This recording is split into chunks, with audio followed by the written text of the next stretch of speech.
Have you heard about Joe Skipper's incredible comeback story? I was just reading about how he's planning to return to challenge Roth in 2025.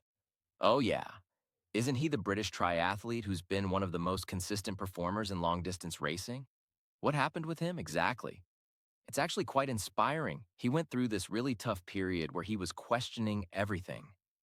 Imagine being at the absolute top of your game and then suddenly finding yourself wondering if you'll ever win again. That must be mentally devastating for an athlete at that level. What brought him to that point? From what I understand, he hit a rough patch where his confidence was really shaken. You know how athletes talk about being in the zone? Well, he was experiencing the complete opposite, dealing with a lot of self-doubt and uncertainty. But he's making a comeback now, right? Challenge Roth is a pretty iconic race to choose for a return. Definitely. I think that's what makes this story so powerful. He's not just choosing any race. He's targeting one of the most prestigious events in triathlon. It really shows his determination to return to the highest level. You know what I find fascinating about comebacks like this? It's not just about the physical training, is it? There's this whole mental battle they have to overcome. Exactly.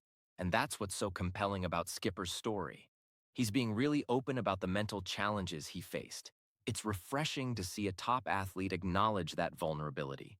Makes you wonder how many other athletes go through similar struggles, but maybe don't talk about it as openly. For sure, I think that's why stories like this are so important. They show that even the most successful athletes face doubts and setbacks. It's how they handle those moments that defines their comeback. So when exactly is he planning to race at Challenge Roth?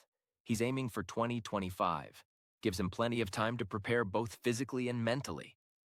It'll be interesting to see how he approaches the build-up to such a significant race. It really does feel like one of those full-circle moments in sports, doesn't it? From questioning if he'd ever win again to potentially making a triumphant return at one of triathlon's biggest stages. Absolutely.